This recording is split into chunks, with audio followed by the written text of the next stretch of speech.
दोस्तों, आज हम secret of the millionaire mind इस किताब के बारे में चर्चा कर रहे हैं, जिसके लेखक हैं टी हार्व एकर।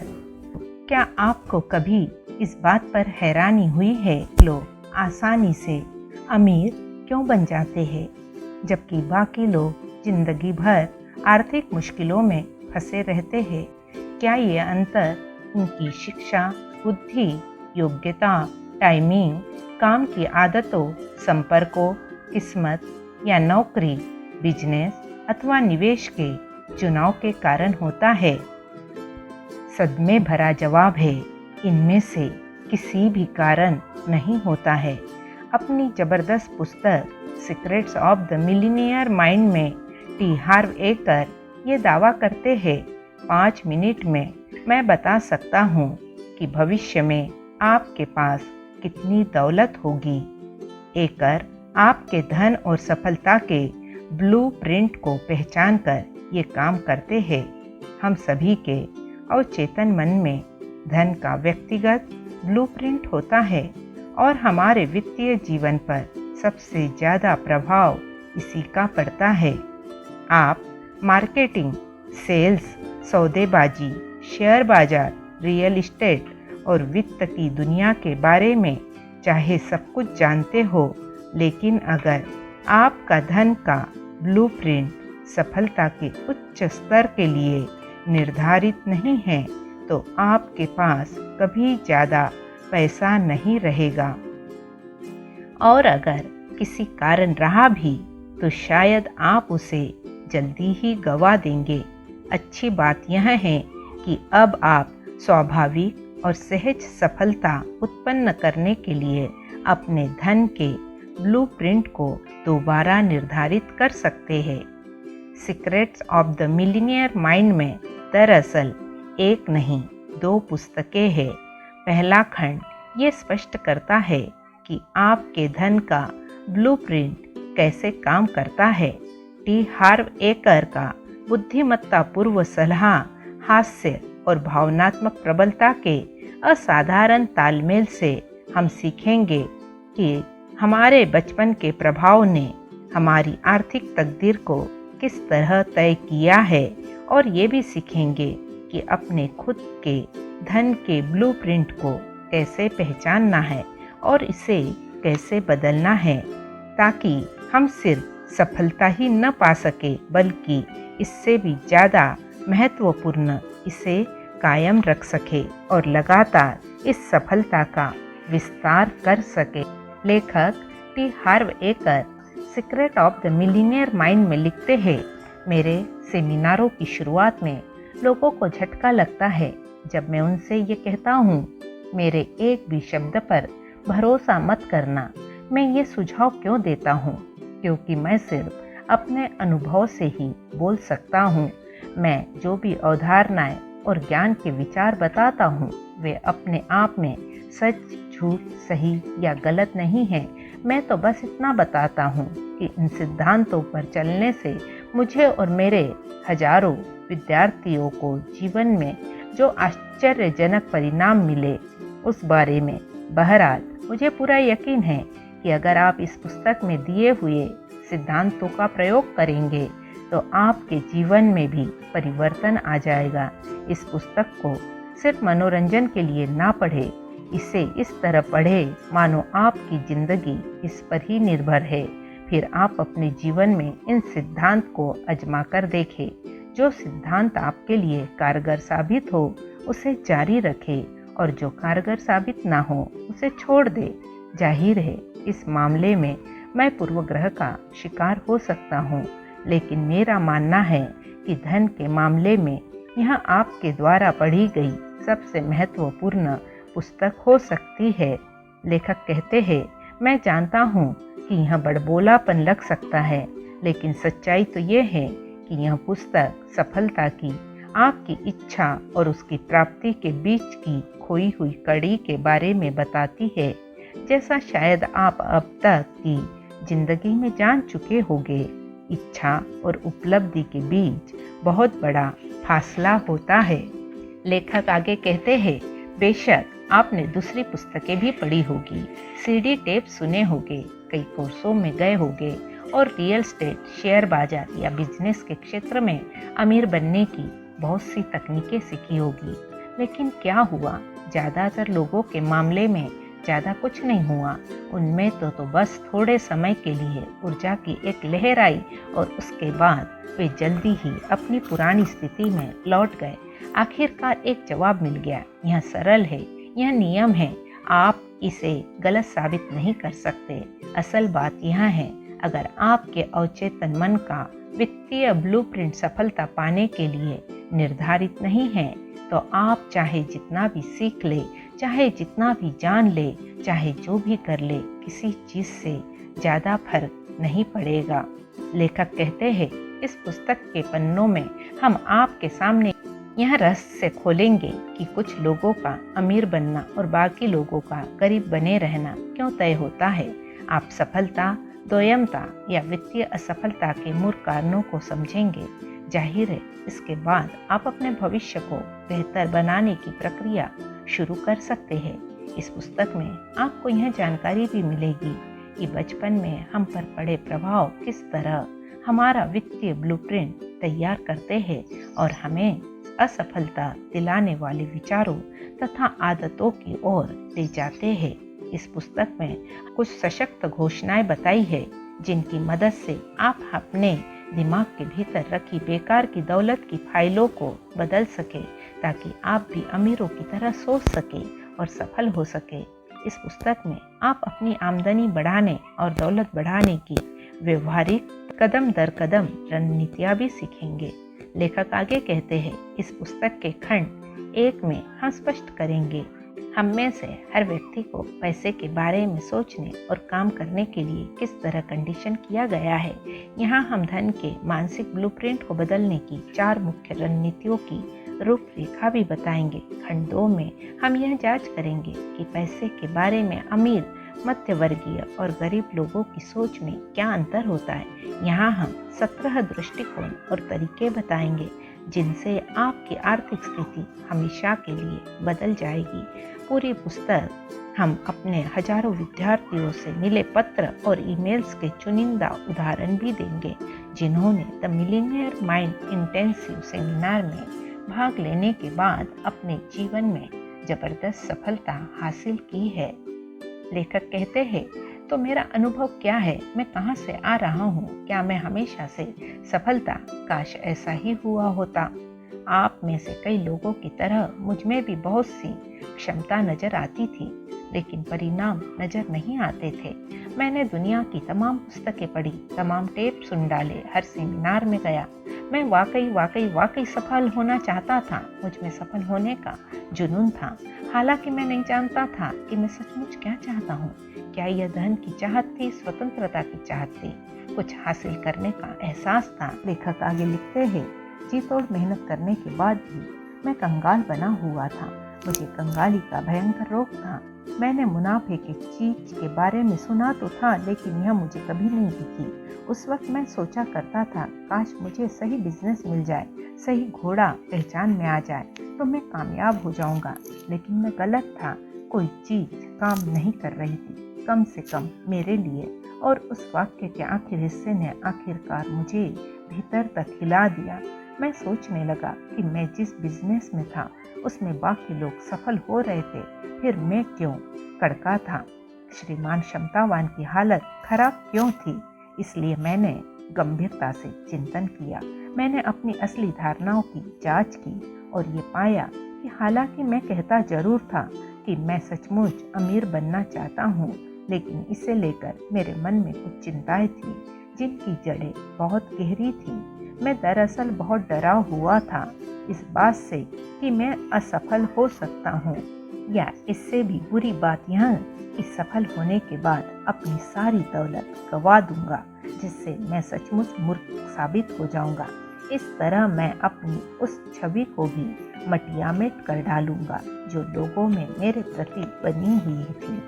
मेरी कहानी कि मुझ में इतनी सारी क्षमता थी, अगर बाद में यह पता चले कि मुझ में आवश्यक क्षमता ही नहीं थी और मैं संघर्ष भरा जीवन जीने के लिए अभिशप्त हूँ, तो क्या होगा।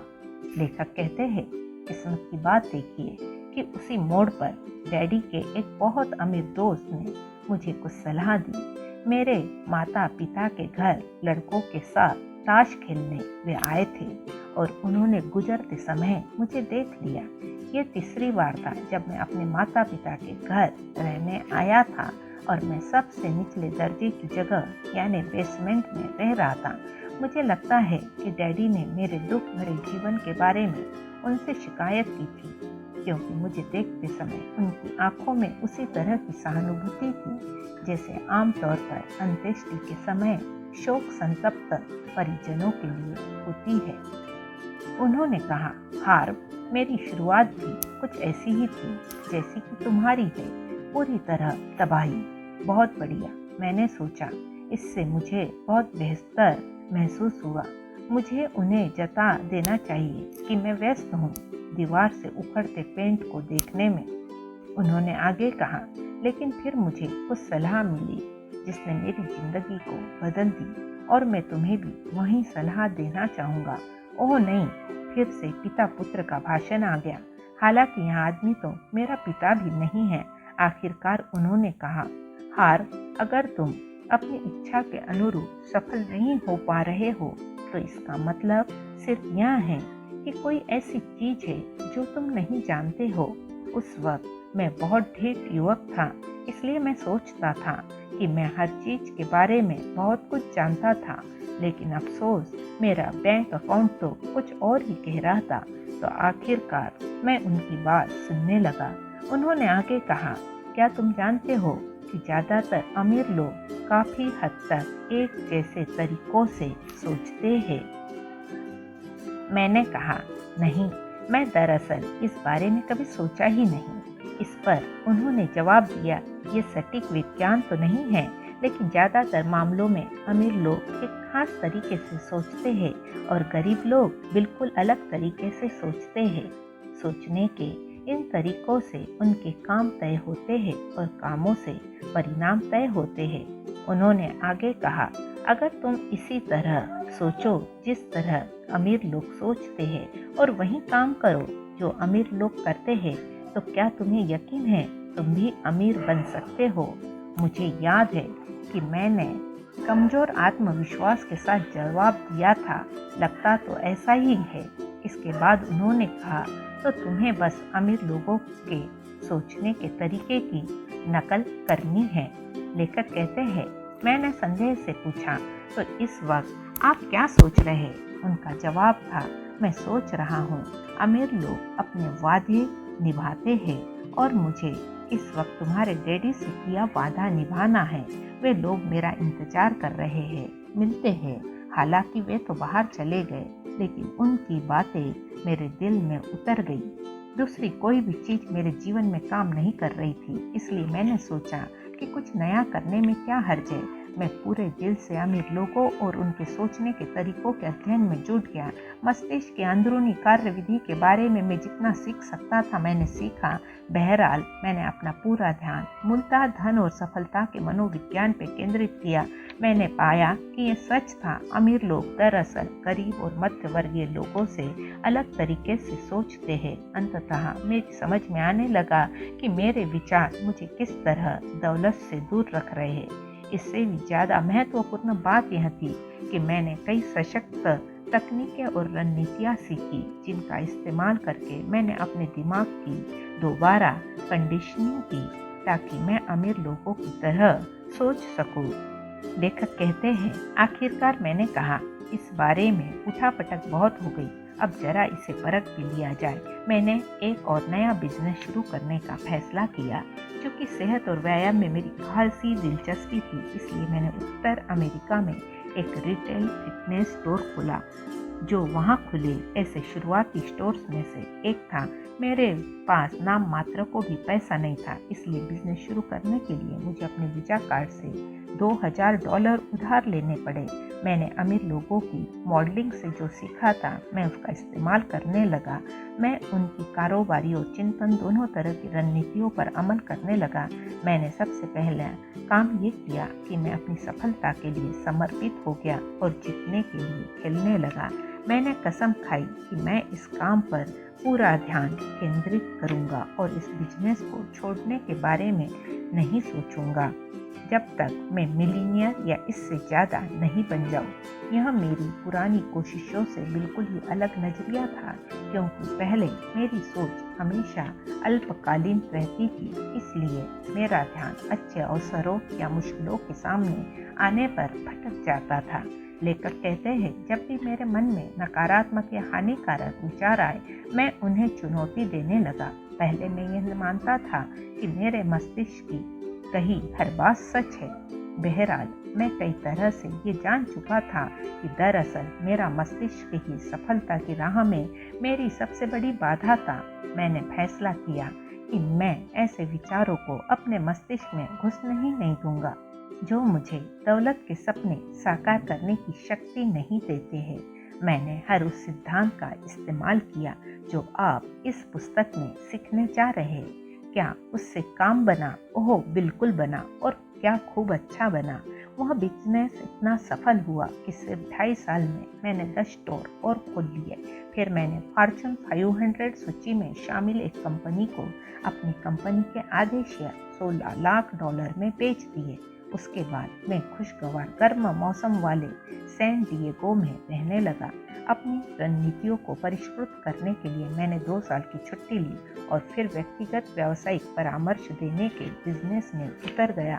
मुझे लगता है कि मेरे परामर्श से काफ़ी लोग प्रभावित हुए होंगे, क्योंकि वे अपने साथ दोस्तों, पार्टनर्स और सहयोगियों को भी ला रहे थे। जल्दी ही मैं एक साथ 10 और कई बार तो 20 लोगों को कोचिंग देने लगा। लेखक कहते हैं, मेरे एक क्लाइंट ने सुझाव दिया कि मैं एक स्कूल क्यों नहीं खोल लेता। मुझे उनका विचार बहुत अच्छा लगा, सो मैंने उस पर अमल कर डाला। मैंने the street smart business school की स्थापना की और उत्तर अमेरिका के हजारों लोगों को तीव्र गति से सफलता दिलाने वाली स्ट्रीट स्मार्ट व्यावसायिक रणनीतियाँ सिखाने लगा। जब मैं अपने सेमिनार में जाने के लिए महाद्वीप की तरफ यात्रा कर रहा था, तो मैंने एक अजीब बात पर गौर किया। 2 लोग एक ही कमरे में पास पास बैठकर बिल्कुल एक समान सिद्धांत और रणनीतियाँ सीख सकते हैं, लेकिन उनमें से एक उसका इस्तेमाल करके रॉकेट की तरह सफलता के आकाश में पहुंच जाएगा। आपको क्या लगता है उसके ठीक पास बैठे व्यक्ति के साथ क्या होगा? जवाब है, ज़्यादा कुछ नहीं। लेखक कहते हैं, तब मेरे सामने यह स्पष्ट हो गया, भले ही आपके पास दुनिया के सबसे महान औजार हो, लेकिन अगर आपके पास टूल बॉक्स में छोटा सा भी छेद है तो आप समस्या में हैं। फिर क्या था? मैंने धन और सफलता के अंदरूनी खेल पर एक कार्यक्रम तैयार किया जिसका नाम है द मिलीनियर माइंड इंटेंसिव। जब मैंने अंदरूनी खेल को बाहरी खेल से मिला दिया तो लगभग हर व्यक्ति के परिणाम आसमान छूने लगे। इस पुस्तक में आप यही सब सीखने वाले हैं। पैसे के अंदरूनी खेल में इतने माहिर कैसे बने ताकि आप दौलत बनाने के खेल में जीत सके, यानी दौलतमंद बनने के लिए दौलतमंद सोच कैसे पैदा की जाए। लेखक लिखते हैं, लोग अक्सर मुझसे पूछते हैं कि क्या मेरी सफलता सिर्फ एक बार का कमाल थी या ये लगातार जारी रहने वाला सिलसिला है। मैं इसे इस तरह से कहना चाहता हूँ, मैं जो सिद्धांत सिखाता हूँ उनका प्रयोग करके मैंने करोड़ों डॉलर कमाए हैं और अब मैं करोड़पति बन चुका हूँ। मेरे लगभग सारे निवेश और व्यवसाय आसमान छू रहे हैं। कुछ लोग मुझसे कहते हैं कि मैं पारस पत्थर हूँ और मैं जिस चीज़ में हाथ डालता हूँ वह सोने में बदल जाती है।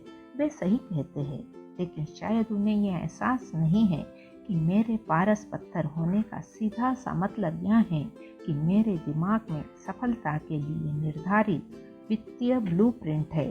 जब आप इन सिद्धांतों को जानेंगे और इन पर अमल करने लगेंगे तो यही चमत्कारी ब्लूप्रिंट आपके पास भी होगा। लेखक लिखते हैं, हमारे मिलियनर माइंड इंटेंसिव सेमिनार की शुरुआत में ही मैं सहभागियों से पूछता हूँ, आप में से कितने लोग यहाँ सीखने आए हैं?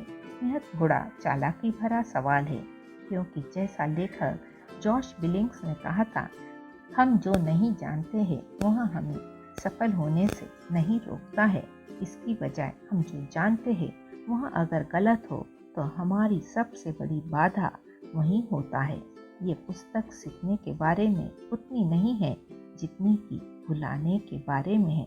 आपके लिए ये जान लेना अनिवार्य है कि सोचने और काम करने के आपके पुराने तरीके आपको ठीक वहाँ तक ले आए हैं जहाँ आप इस वक्त है। लेखक लिखते हैं, अगर आप वाकई अमीर और सुखी है तो बहुत अच्छी बात है, लेकिन अगर आप नहीं हैं तो मैं आपसे कुछ ऐसी संभावनाओं पर विचार करने का आग्रह करता हूँ जो आपके टूल बॉक्स में सही तरीके से फिट नहीं हो पा रही हो सकता है कि आप वर्तमान में उन विचारों को सही या अपने लिए उचित मानते हो, लेकिन शायद वे ऐसे न हो। हालांकि मैं सुझाव देता हूँ कि आप मेरे एक भी शब्द का भरोसा मत करना और चाहता हूँ कि आप अपने जीवन में इन अवधारणाओं को परखें, लेकिन मैं आपसे इतना जरूर कहना चाहता हूँ कि आप इस पुस्तक के विचारों पर भरोसा करें। इसलिए नहीं क्योंकि आप मुझे व्यक्तिगत रूप से जानते हैं, बल्कि इसलिए क्योंकि हजारों लोगों ने इस पुस्तक में बताए गए सिद्धांतों पर चलकर अपनी जिंदगी बदल डाली है। लेखक लिखते हैं, विश्वास की बात पर मुझे अपनी एक पसंदीदा कहानी याद आती है। ये उस व्यक्ति के बारे में है जो एक चट्टान के किनारे पर चल रहा था। अचानक उसका संतुलन गड़बड़ा गया और वो फिसल कर गिरने लगा। सौभाग्य से उसने दिमाग का इस्तेमाल करके चट्टान के किनारे को पकड़ लिया और जान बचाने के लिए झूलने लगा। वह लटका रहा और आखिरकार चिल्लाया, क्या ऊपर कोई है जो मेरी मदद कर सकता हो? कोई जवाब नहीं आया। वह लगातार चिल्लाता रहा, क्या कोई ऊपर है जो मेरी मदद कर सकता हो? अंततः एक बहुत तेज गूंजती आवाज सुनाई दी, मैं भगवान हूँ, मैं तुम्हारी मदद कर सकता हूँ, बस हाथ छोड़ दो और मुझ पर भरोसा करो। यह सुनने के बाद वह आदमी चिल्लाया, क्या ऊपर कोई और भी है जो मेरी मदद कर सकता है? सबक बहुत आसान है। अगर आप जीवन में ज़्यादा ऊंचे स्तर पर पहुंचना चाहते हैं तो आपको अपने सोचने के कुछ पुराने तरीके को छोड़ना होगा और नए तरीकों को अपनाना होगा। परिणाम अंततः अपने आप सामने आ जाएंगे और आपको हैरान कर देंगे। दोस्तों, आज हम secrets of the millionaire minds के इस भाग को यहीं समाप्त करते हैं और अगले भाग को हम लेकर फिर आपके सामने आएंगे। तब तक के लिए अपना ध्यान रखें, खुश रहे, मस्त रहे और हमारे इस चैनल को सब्सक्राइब करना ना भूलें। धन्यवाद।